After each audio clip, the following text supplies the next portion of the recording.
My guest, Corey brought us, is the daughter of hip-hop legend Snoop Dogg.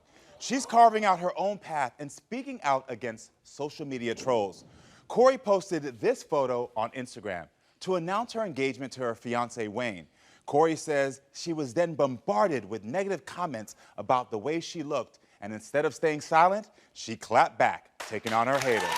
Everyone, please welcome Corey to the show.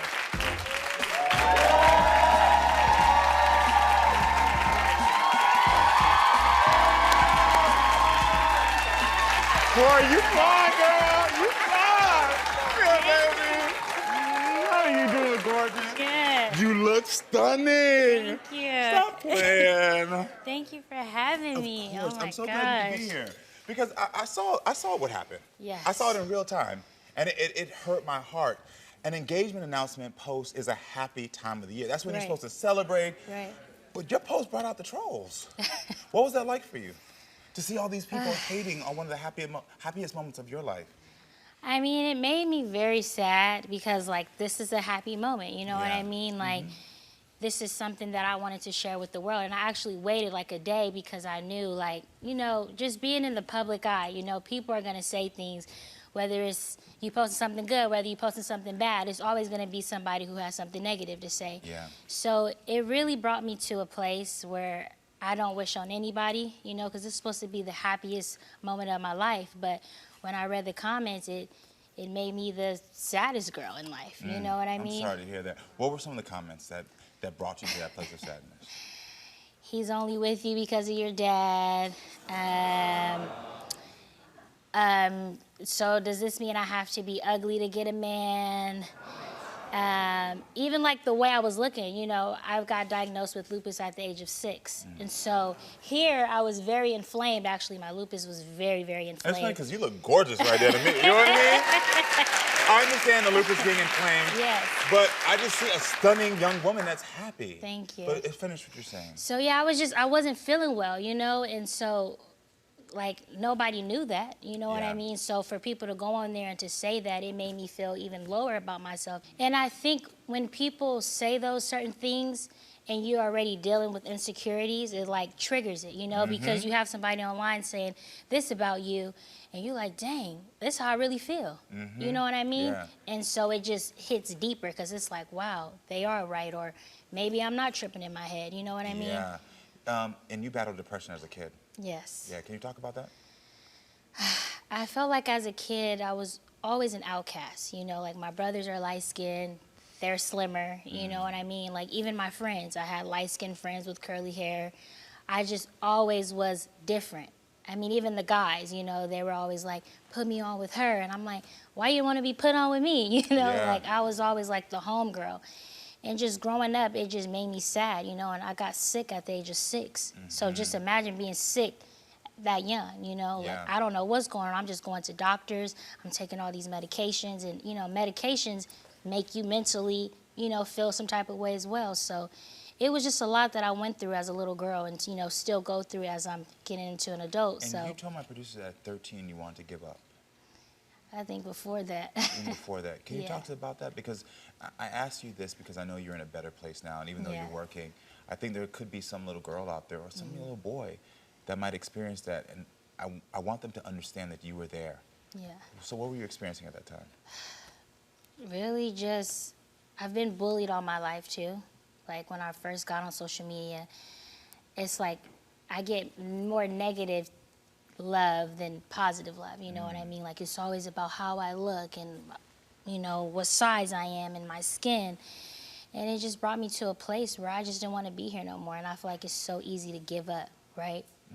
And that's just where I was at. But my goal now is to talk to young women, talk to young boys. Yeah.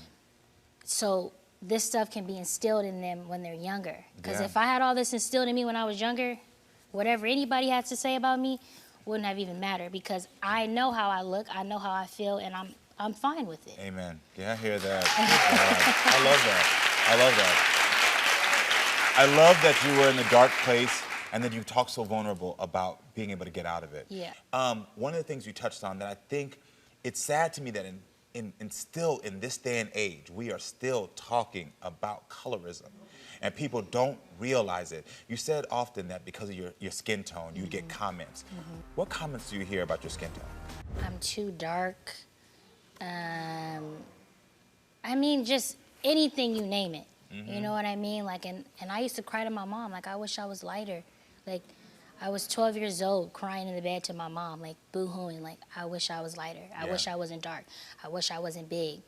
And I started gaining all this weight because I was put on steroids. And, you know, steroids make you hungry and make you eat. And I love to eat regardless. Yeah. Me too, girl.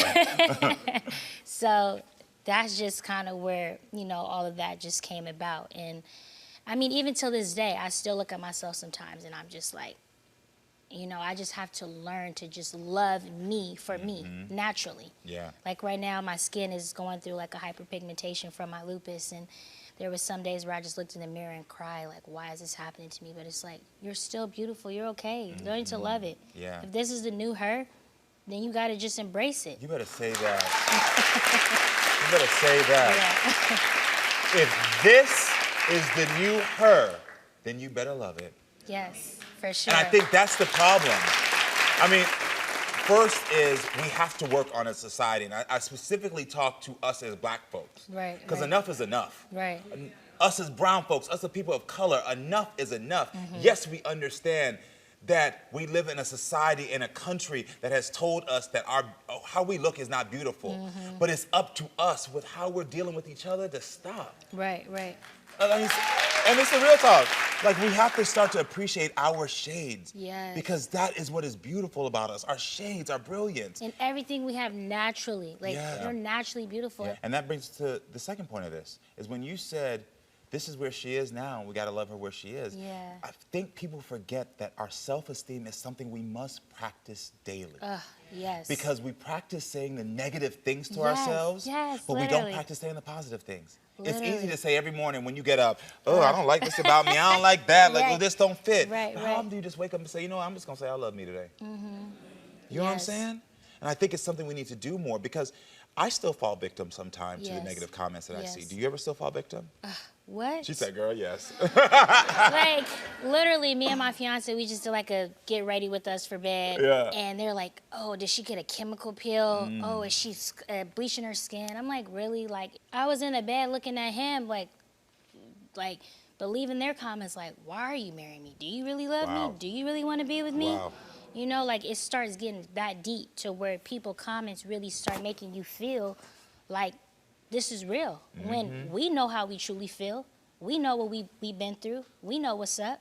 At first, the comments were about Corey's body, and then the comments turned to colorism, the complexion of her skin, and they questioned the legitimacy of her relationship with her fiance, Wayne. And through it all, Corey says Wayne stood by her side. So everyone, please welcome Corey's fiance, Wayne, to the show. Hey,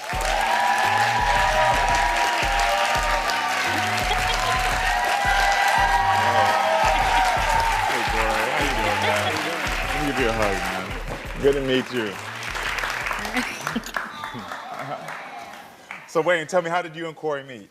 So we met when we were in high school still. I was 17, she just turned 16, but I didn't know that. And we went to one of our friends' little pool party. I didn't know anybody there, I just knew her. And she came, her and her friends, they just welcomed me and invited me into their group. Yeah. And I was hanging out with them for the rest of the party. So we were really just friends first. Yeah. So I want to know, do you have a good relationship with her father? Yes, I have a great relationship with her father, her mom, everybody in her family. Yeah. They love him. I love them too. Yeah. So internet trolls have even attacked you over your fiance when you're on vacation with your family. Tell me, what did the internet trolls say to you? I'm only with her because of who her dad is. I look at her like she's a Cash App symbol. I can go on and on. I would be in Bora Bora too if my girlfriend dad was who he was. So just all types of stuff. Like, the list goes on. Yeah. So people are quick to misjudge you. Yes, very. How do you deal with that? I don't. I actually look at her as inspiration. I learned how to block it out and silence it, because I know what it is. She knows what it is. Her family knows what it is. My family knows what it is. I don't want to go past it because we started clapping, but he says he looks to you for inspiration. He said you're his inspiration. Yeah, That's a beautiful thing to say. She's one of the strongest people I know, because for you to have to deal with lupus from the age of 6 and on top of being a black woman, you know, all of these things, and you're still coming out on top every day, I can for sure get over this little problem. He love you, girl. But you brought up something. You talked about the things that she's been dealing with, the lupus, these other things, and you talked about her skin complexion. How does it make you feel seeing her get attacked for her skin tone? I really don't understand it because they pick and choose who they want to target. Because you have some girls like Naomi Campbell, beautiful, everybody loves her, but she's thin. It kind of goes like back and forth. Oh, it's her, they love her size, it's her color. If it's her color, they don't like her size. So it's like, at this point to me, y'all don't know what y'all don't like, y'all just talking. Because I think she the prize. You know, they looking at me like, how you get him, it's how I get her.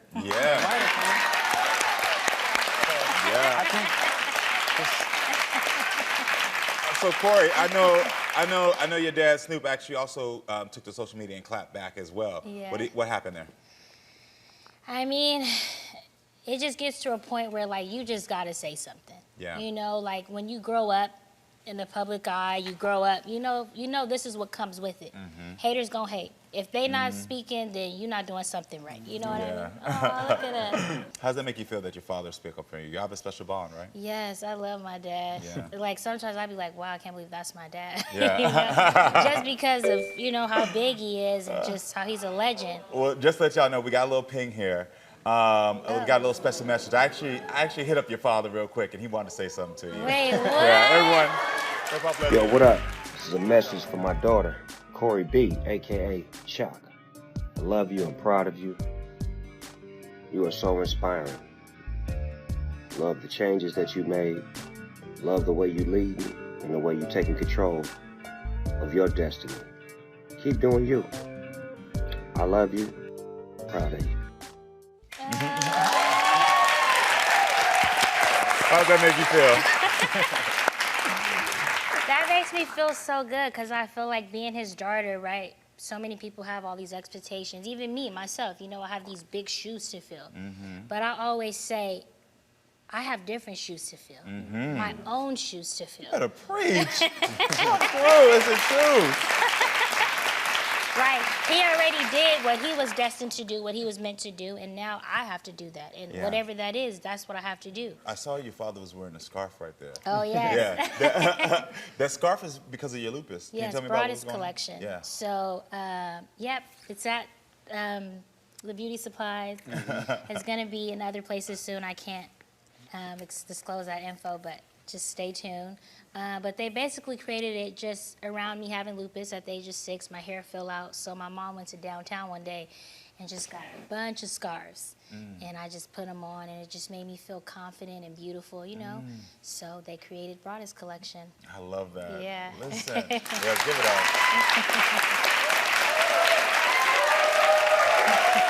Listen, the one thing that I know is that beauty can't be contained, and I don't just mean outer beauty, it's also inner beauty. Yes. And your inner beauty as well is matched by your outer beauty. Oh, wow, I thank mean, you. have such a light that's Thank you. beyond what the family you were born into. Yeah, It's yeah. beyond this relationship that I'm happy you're in, but it's beyond this.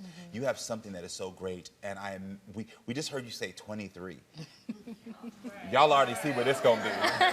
Listen, if this is what we doing at 23, I already know what's gonna be about to be happening at 30 and 40. You know what I mean? Because you're an inspiration. And you're not just an inspiration because of your family, you're an inspiration because you're fighting back. And you're saying, I'm not gonna let this get me. And like we talked about, being in the dark is so hard, but you know that the sun is out there and it deserves to shine on you, and you are fighting every day for your sunshine. And you are a great man. You continue. You did get a prize, but she got a prize too. Seriously. Yeah. Let's all wish Corey and Wayne good luck. You know what I mean? Yeah. Hold up. Where are you going? I know you want to watch more Karamo, so click here to subscribe and click here to watch more so we can keep talking and growing, friends. I love you.